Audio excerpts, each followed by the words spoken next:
आशीर्वाद ब्रांड ने अभी रिसेंटली ही असली गाय का घी इंट्रोड्यूस किया है और आजकल के पैंडेमिक के टाइम में घी की बहुत इंपॉर्टेंस है। हमारी दादी नानी बचपन में तो घी अच्छे से खिलाया ही करती थी और बोलती थी कि इससे अंदर से ताकत मिलती है, यानी कि इम्यूनिटी मिलती है।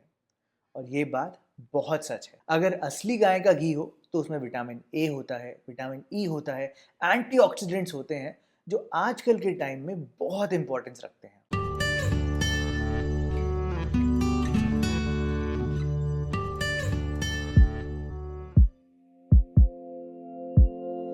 तो लौकी की बर्फी बनाने के लिए आपको यहाँ पर आधा कप देसी घी तो चाहिए ही होगा। उसके साथ साथ मैंने यहाँ पर 1 कप दूध लिया है। आधा कप वैसे मैंने यहाँ पर चीनी ली है, पर आपको डेफिनेटली आधे कप से थोड़ी ज्यादा चाहिए होगी।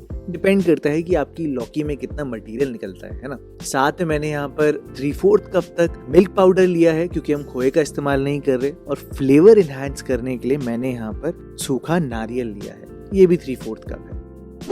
अब यहाँ पर मैंने 2 लौकी ली है और दोनों लौकी का वेट मिलाकर लगभग 1 किलो 250 ग्राम है। 1 से 1.25 किलो लौकी तो आपको लेनी ही पड़ेगी, तब जाके ही इनफ बर्फी बन पाएगी। लौकी लेते टाइम आप ये जरूर देखना कि एकदम फ्रेश लौकी हो, ज्यादा कच्ची भी ना हो, ज्यादा पक्की भी ना हो और ब्राउन बिल्कुल भी ना हो। और हाँ, इसको खा कर जरूर देखना, क्योंकि लौकी की जो ये फैमिली होती है इसमें कभी कभी कड़वाहट भी होती है। तो लौकी को आप काट कर पहले थोड़ा सा टेस्ट करके देख लेना कि सही है या नहीं।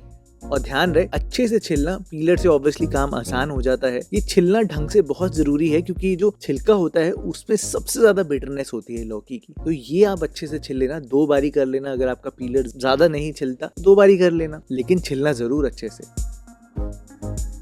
इसके बाद मैंने बस लौकी को हाफ में डिवाइड कर दिया है और आपने बेसिकली जो पार्ट जहाँ पर बीज होते हैं, जो सॉफ्ट पार्ट होता है, ये आपने लौकी से निकाल लेना है। ये हम बर्फी में यूज नहीं करेंगे, हम बेसिकली जो हार्ड शेल होता है उसी का ही इस्तेमाल करेंगे और वही टेक्सचर देगा वो लच्छेदार लौकी की बर्फी की। तो इसको निकालना बहुत आसान है। अगर आप ऐसे निकालने बैठोगे तो बहुत टाइम लग जाएगा। तो अब ये देखो मैं कैसे निकालता हूँ। मैंने पहले हाफ किया है, फिर उसको हाफ किया है और आप बस चाकू की हेल्प से बहुत आराम से जो सॉफ्ट पार्ट है, जो बीज वाला पार्ट है, उसको बहुत आराम से निकाल लोगे। ये बहुत ही कन्वीनियंट मेथड है। अगर आप ऐसे चाकू करने बैठोगे तो आपको एग्जैक्ट निकालने में बहुत दिक्कत होगी। ऐसे आप बिल्कुल एग्जैक्ट और इवन निकाल पाओगे। बस एक एक करके मैंने सारी दूधी से बीज निकाल, जो सॉफ्ट वाला पार्ट है वो निकाल लिया है। और अब आपने ये करना है कि आपने लौकी को घिसना है। लच्छेदार बनानी है ना, तो यहाँ पर लौकी को घिसना होगा। ध्यान रहे, लौकी को काटने के बाद वो ब्राउन होनी शुरू हो जाती है, ऑक्सीडेशन प्रोसेस शुरू हो जाता है।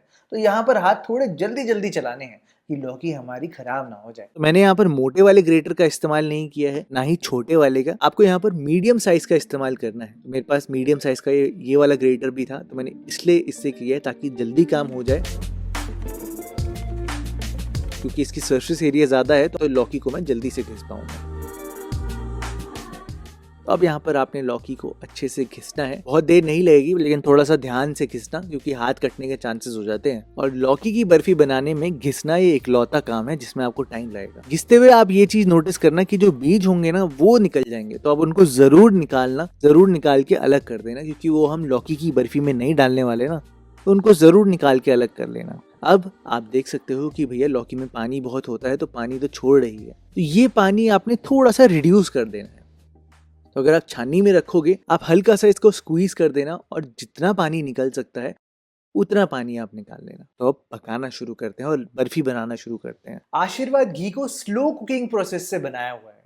इसको मानो तो 3.5 घंटे लगते हैं पूरे पकने में। बिल्कुल हमारे घर में जैसे मम्मी बनाया करती थी। मतलब मेरे घर में तो मम्मी ऐसे ही बनाया करती थी, बिल्कुल कड़ा के। तभी तो इसका अरोमा बहुत बढ़िया है, यानी कि आप डब्बा खोलोगे ना तो बहुत ही बढ़िया घी की खुशबू आती है। तो मैंने यहाँ पर नॉन स्टिक पैन लिया है और सबसे पहले मैंने यहाँ पर घी नहीं डाला है, नहीं, यहाँ पर सबसे पहले आपको लौकी से मॉइस्चर निकालना शुरू करना है। बड़ा इंपॉर्टेंट पॉइंट है। लौकी से मॉइस्चर निकलेगा तो ही तो वो घी को एब्जॉर्ब करेगी। और बेसिकली हम घी क्यों डालते हैं या हम कोई भी ऑयल में क्यों भुनाई करते हैं, बेसिक रीजन यही होता है कि पानी का बॉइलिंग पॉइंट तो 100 डिग्रीज है, लेकिन घी का जो बॉइलिंग पॉइंट है वो 200 से 250 डिग्री है। तो इसलिए जब घी में भुनाई करते हो, ना सिर्फ बहुत बढ़िया खुशबू आती है, बल्कि रोस्टिंग की वजह से और भी बढ़िया फ्लेवर्स निकल कर आते हैं। तो जो हम अब भुनाई कर रहे हैं वो बेसिकली घी में है। जो लौकी है उससे हम पानी रिड्यूस कर चुके हैं और अब घी में भुनाई हो रही है। तो आपको थोड़ी देर तक भुनना है घी में। बेसिकली लौकी को हल्का सा नरम करना है, तो उसको और हेल्प करने के लिए आप यहाँ पर ढक्कन लगा देना और ढक्कन लगा के 3 से 4 मिनट मीडियम फ्लेम पर पकाना। ज़्यादा देर आपको नहीं पकाना, लौकी को हमें ज़्यादा भुनना नहीं होता, आराम से काम हो जाता है। और आप देखो जब मैंने यहाँ पर ढक्कन हटाया है तो यहाँ पर घी अलग होना शुरू हो गया है। यही सिग्निफाई करता है कि लौकी हल्की सी नरम होनी शुरू हो चुकी है, भुन गई है लौकी। तो इस टाइम पर आप यहाँ पर अब 1 कप दूध डाल देना और अब बेसिकली हम दूध में लौकी को उबालेंगे जिससे वो और भी सॉफ्टनेस आ जाएगी। और यहाँ पर आपने तब तक पकाना है जब तक दूध रिड्यूस नहीं हो जाता, तब तक आपने पकाना है। मीडियम फ्लेम पर ही सारी कुकिंग करना। और हाँ, ऑब्वियसली इसको और फास्ट करने के लिए आप यहाँ पर ढक्कन लगा देना। तो मैंने ढक्कन लगाकर 3 से 4 मिनट और पकाया है। दूध भी रिड्यूस हो जाएगा और अगर आप अभी टेस्ट करोगे ना लौकी को तो आपको अभी भी इसका टेस्ट बहुत अच्छा लगेगा। मतलब इनफैक्ट आपको मिल्क पाउडर डालने की या खोया डालने की जरूरत नहीं है, इसमें भी बहुत ही अच्छा टेस्ट आने लग जाता है। और अगर आपने फुल फैट मिल्क का इस्तेमाल किया है तो और भी अच्छा टेस्ट आने लग जाता है। आप देख सकते हो दूध काफी कम हो गया है। बस यही टाइम है, यहाँ पर इलायची पाउडर डाल देते हैं फ्लेवर के लिए। वैसे बाजार में केवड़ा वाटर जरूर यूज होता है, तो अगर आप वो यहाँ पर डालोगे तो वो भी आप इस टाइम पर डाल देना। इसके साथ साथ मैंने यहाँ पर चीनी डाल दी है। चीनी जैसे ही आप डालोगे तो ये हल्का सा लिक्विडी और हो जाएगा। चीनी पिघलेगी तो लिक्विडी तो होगा ही ना।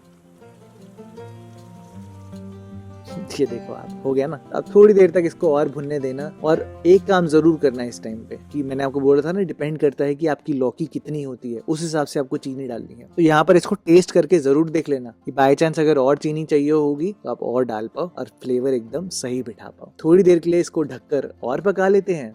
आप ये देखो घी ऊपर आने लग गया है, ये इंडिकेशन है कि भैया अब लौकी ने चीनी को एब्जॉर्ब करना शुरू कर दिया है। ये इसका इंडिकेशन है, घी को छोड़ना शुरू कर दिया है। और अभी मेरे किचन में आशीर्वाद प्योर काऊ घी की बहुत ही बढ़िया खुशबू आ रही है।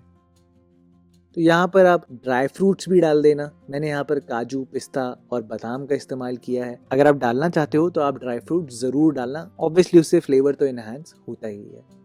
इसको भी हम यहाँ पर अच्छे से मिला देते हैं। और अब ये तो हो गई बर्फी की टेक्सचर की बातें कि जो लौकी है वो बर्फी का टेक्सचर देगी, लेकिन बर्फी को बॉडी भी चाहिए, राइट? वो जनरली खोए से आती है। तो मैंने यहाँ पर बॉडी देने के लिए सूखा नारियल डाला है। ये सूखा नारियल डालते ही आप देखना इससे जो मॉइस्चर था, जितना चीनी का मॉइस्चर था, दूध का था, वो एकदम से रिड्यूस होना शुरू हो जाएगा और एक गाढ़ी होने लग जाएगी, है ना? हो गई ना? तो बस और बॉडी देने के लिए आप यहाँ पर और फ्लेवर एनहांस करने के लिए, बर्फी का टेस्ट लाने के लिए मैंने यहाँ पर मिल्क पाउडर डाला है। ये बहुत ही बढ़िया फ्लेवर देता है। सीरियसली आपको बिल्कुल खोए का एहसास नहीं होगा कि इसमें खोया नहीं है, उसके बिना भी ये बहुत अच्छा लगेगा। और बाजार जैसा बनाने के लिए आप यहाँ पर कोई भी फूड कलर डाल सकते हो। वैसे जनरली लौकी से ग्रीन फूड कलर रिजेंबल करता है क्योंकि लौकी लाइट हरे रंग की होती है ना, तो जनरली इसलिए सब ग्रीन ही डालते हैं, तो इसलिए मैंने यहाँ पर ग्रीन डाला है। लेकिन मैंने लोगों को ऑरेंज डालते हुए भी देखा है।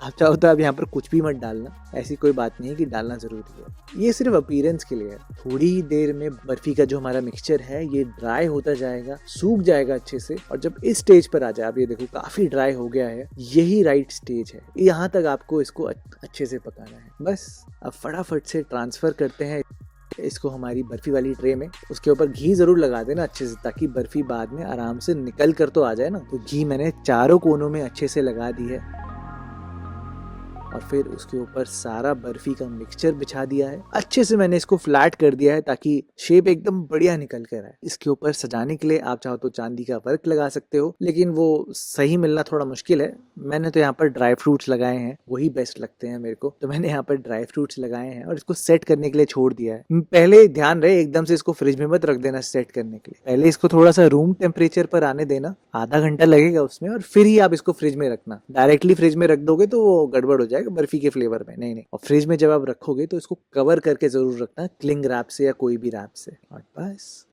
आधा घंटा इसको रूम टेम्परेचर पे रखा, 1 घंटा फिर फ्रिज में रखा और बर्फी बन के पूरी तैयार है ना दोस्तों? बहुत ही बढ़िया, आराम से कट रही है। ये देखो मैं आपको काट के दिखाता हूँ, है ना एकदम परफेक्ट शेप। और ये देखो मैं आपको तोड़ के भी दिखाता हूँ, इसके अंदर का टेक्सचर भी बहुत बढ़िया है। तो दोस्तों बहुत ही सिंपल है, आप इसको व्रत में आराम से बना सकते हो, जब दिल चाहे आप तब खा सकते हो। और लौकी तो वैसे भी सस्ती है और ये आसानी से भी बन जाती है। अगर आप भी आशीर्वाद प्योर गाय घी को ट्राई करना चाहते हो तो ये सारी ग्रोसरी वेबसाइट्स पर अवेलेबल है, मैंने नीचे लिंक दे दिया है, आप जाकर आराम से परचेज कर सकते हो, आपके घर में सीधा ही आ जाएगा।